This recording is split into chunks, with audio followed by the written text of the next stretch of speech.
it's Craig Warrack here, and I've got a review for you today. This time it's of the Link figure from, of course, The Legend of Zelda, and this is the Skyward Sword appearance of him.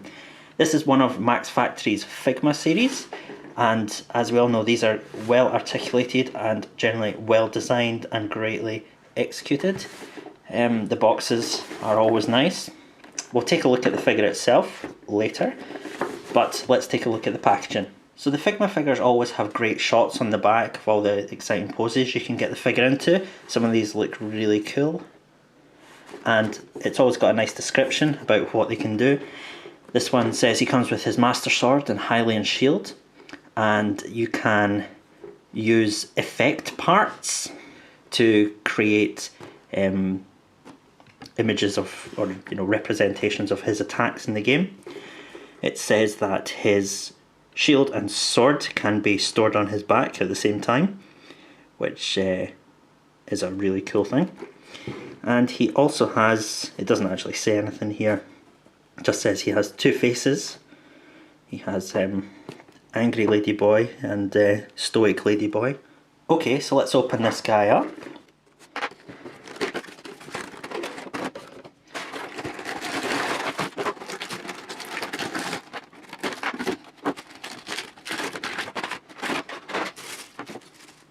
So here we have him all unboxed. Let's take a look at what he comes with. First of all, we've got the figure. We'll look at that in more detail. We have this, which is an interchangeable fringe for his hair. What do they call that in America? Bangs? Always seems so inappropriate. Got this interchangeable face. We have, what does it say? It doesn't say anything about his included effect parts, but I'm assuming this is his effect parts. We have the Master Sword, the Skyward Sword, looking good. We have the scabbard, his Hylian Shield.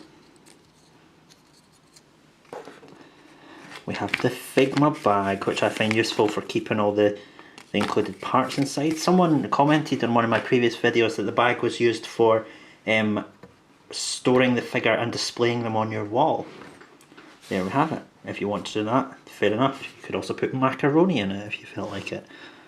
We also have this holder for his alternate hands. These are all the... He's got open palms, slightly open palms, kind of closed gripping hands. This hand looks tilted, that must be for holding his sword aloft, and his hands here are closed fists. He also comes with a Figma stand. These things are really useful, getting them into dynamic poses. And this one actually came with an extra little piece that I haven't seen before, and it doesn't really explain what it's for. So maybe we'll find that out as we go on. Anyway, let's take a look at the figure himself. So Link is looking great. He's a really nicely sculpted figure. Great attention to detail in his earrings on his Hylian ears, or kokiri, or whatever he is these days. To be honest, I didn't play far into the Skyward Sword. I got totally bored at the start, running around that town doing fetch quests, jumping off buildings to fall in love with Zelda. It was just so tedious.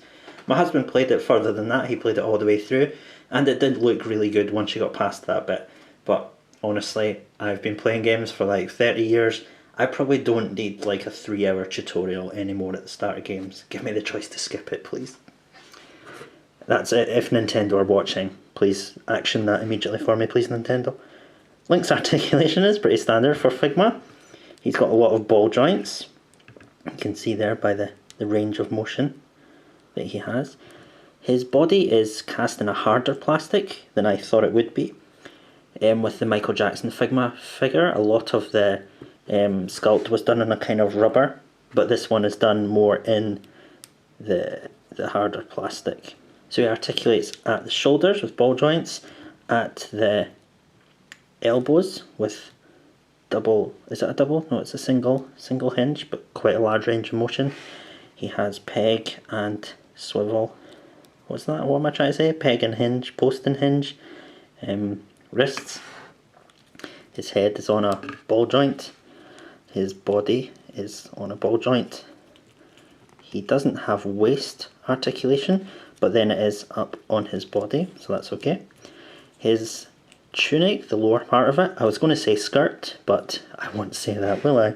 His skirt is made from a softer plastic, almost rubber, and it is a couple of layers. And that allows his legs to move with quite a bit more range than I thought would allow. So I'm imagining that this layer is split here and the lower layer is split somewhere else to cover up the joint, and that allows a good range of motion. That's nice design. The legs are on ball joints up there. The knees are like the elbows. Well, actually the knees are more like the wrists in that they also rotate. And the ankles are the same. They rotate and swivel. And he's got the mid-foot joint. Also, he has articulated hat. There we are, so that if you have him in an action pose, his hat can be flowing in the right direction. That's a really nice thought added in by the designers there. So let's swap out his hands and get him with some of his accessories. So what we go for? Let's go for the raised sword pose. Now, is Link right-handed? I believe he is. Let's do that one for the raised sword. And the shield, I think we'll do just the standard gripped hand. So we're going to put his Hylian Shield on, so we'll take a look at it first.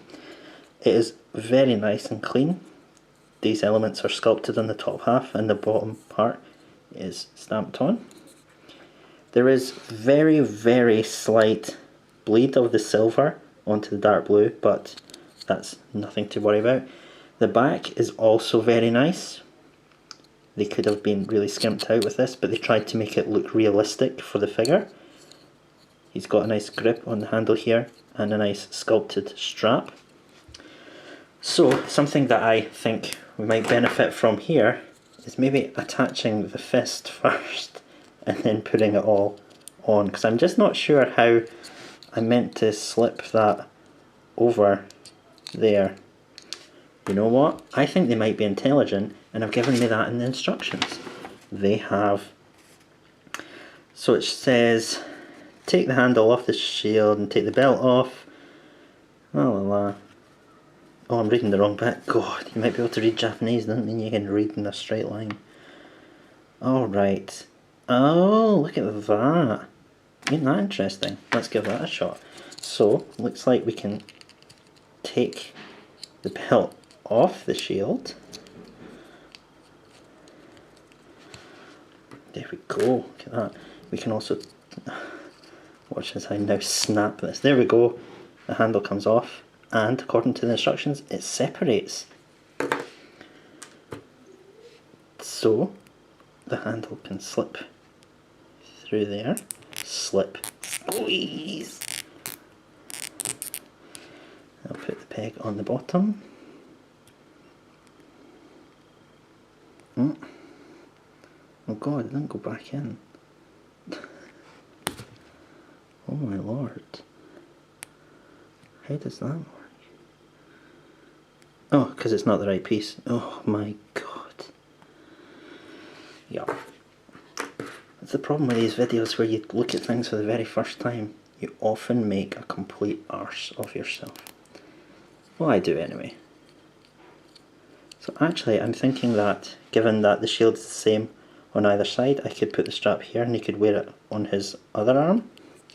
So he could be a left-handed or right-handed Link, which is a very nice addition. Given that, of course, the Twilight Princess had left-handed and right-handed Links, depending on whether you played it on the Wii or on the GameCube. Boring fact for you there. And let's see if I can then slot that on. Oh, good lord.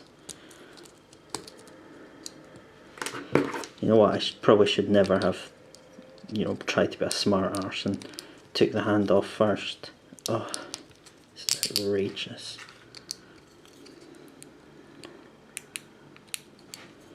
I'm sorry you have to put up with all this.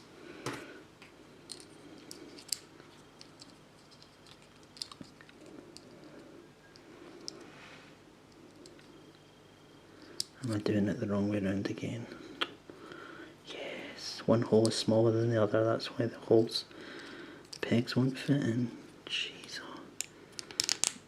Yeah, hooray! I put his shield on, I'm so impressed with myself. So that's him with his shield on. Sorry about that. And we're going to set him up with his sword next, so let's take a look at it. This is the Master Sword from Skyward Sword. And you can tell it's from Skyward Sword because of the kind of the wing effect. And also because it's like looks different from the other Master Swords, but that's fine. It fits into the scabbard really well. And also, surprisingly, it's very straight. Take note, Wolverine, in your bendy claws. It fits in there very nicely, and it's actually quite sharp as well. It's a kind of a hard plastic, not like Lion-O's elastic band. So all the detail on the sword is very nice. It's got a painted sort of design going along the, what do we call that? This is the pommel. What is this? Is that also the, could it be as simple as the handle? No. As I mentioned, it's got the wings, it's got some gold effect, an engraved Triforce symbol, or whatever the Skyward Sword equivalent was. The scabbard, you can see down in there, nothing that impressive. There we go. So the scabbard fits perfectly, and it has a sculpted belt, and all this is sculpted on with the Triforce symbol, and very nicely and simply painted with blue and gold, and the rivets are done in silver. So let's set him up first of all. We'll put his scabbard on his back.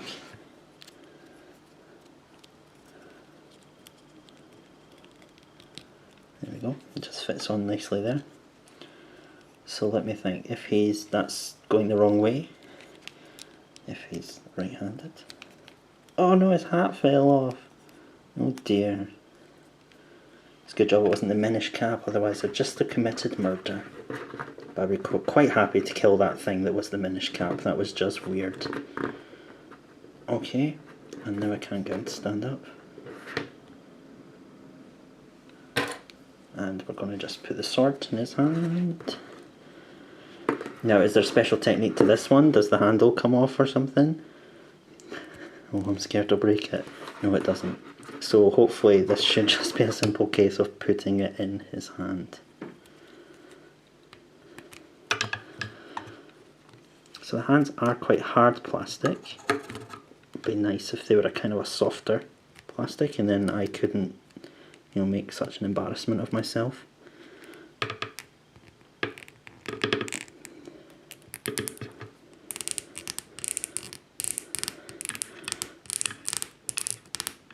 Oh God.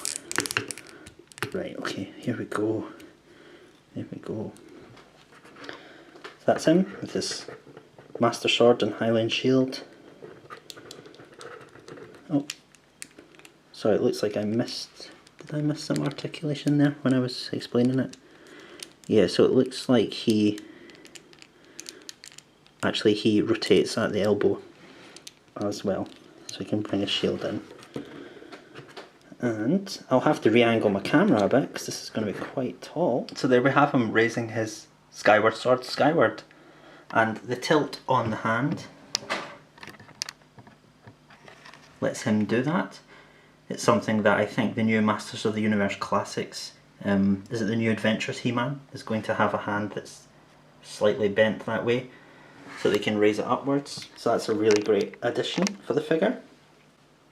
But let's see what else he comes with. He comes with, of course, his effect part. Okay, so we've got Link with his sword in his normal hand, and I have to say that did also take me a couple of minutes to work that in there. Whether that's going to get easier as time goes on, I don't know. But it would have been nicer for the hands to be a bit softer to make it easier to fit the accessories in. And we're going to attach his effect parts. to the Skyward Sword. So I'm assuming it's as easy as sliding it. So you just slide it up through the holes. And it comes to rest there. It attaches very nicely. And so you can use it as a comb to fix his interchangeable fringes, or he can just totally chop up all the keys and octorocks that are going around. So yeah, that's a nice effect. I can't really get him into any dynamic pose at the moment, but let's get him with a dynamic face, shall we? So I've got his alternate face here. So we're going to swap that out, and we're also going to see what difference this alternate fringe makes to him. So first of all, alternate fringe time. I think it's just going to be a simple case of pulling the fringe off, and it is. There we go, that's one down, and it leaves him looking like Moondragon. Let's try and spot the difference between the fringes. This is the one he's just had on, and this is the new one. Pretty minimal, to be honest. I don't really... It must be an amazing attention to detail when you want a fringe like this. I'm not sure what the difference is. Anyone? This one looks a little more ruffled, so maybe that's his action fringe. We'll just see what difference that makes to the face when I plug it in. Yep, not much difference at all there, is there? So we'll take... Ow! His fringe just almost murdered me. And let's lose his face and put on his action face. And his action fringe. What I'm assuming is his action fringe. There we go. Now he can say all those great Link phrases like "ah, ha," and that's it, really, isn't it? So there we have him. Oh, let's get him in an action pose. There we go. There he is in his action pose. And the last thing I'm going to look at is putting his scabbard and shield and sword all on his back, as the back of the box said that was a feature, so let's give that a shot. Again, I cannot get this sword out his hand. So I've disarmed Link, and we're going to try and put all his equipment on his back. The instructions say to take the handle off of the shield, and to put the scabbard on the back, and to reattach the handle between the little bump that's on the sword and the peg up the top.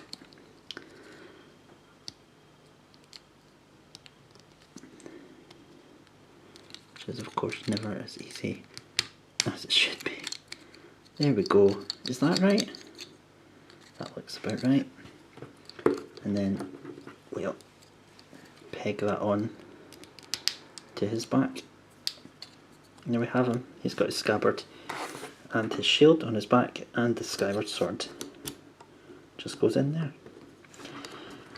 The hat kind of gets in the way, to be honest, but you can tilt the scabbard to the side and reposition the hat. So yeah, that's a really nice way to display him with all his stuff there. And the base, I'm imagining these little extension parts are because when he's wearing his stuff on the back, it's kind of hard to get to the hole, the peg that his base goes into. So these are maybe extenders, so that you can use them to work around and then still use your base. And just as a final bit of comparison, here's Link with his fellow Smash brother, sister, whatever, Samus, from the Figma series as well. As you can see, Link is quite a bit shorter, which is great. Samus is normally taller than Link, and she's also in a power suit, which should probably make her a little bit bigger, but it looks like a nice size comparison here. So anyway everyone, thanks for watching, and I'll see you next time. Bye.